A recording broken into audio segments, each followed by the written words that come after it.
તો હું અત્યારે બેક સ્ટેજ છું, બહાર ઓડિયન્સ આવવાની શરૂ થઈ ગઈ છે, ધક ધક ધક ધક ધક ચાલુ છે. ચાલો હું તમને બેક સ્ટેજ દેખાડું. અમારી તૈયારીઓ બધી થઈ ગઈ છે.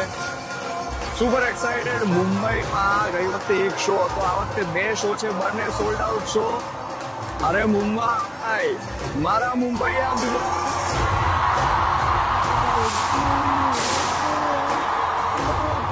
હું છું સ્ટેજ ઉપર, તમે જાઓ ઓડિયન્સમાં.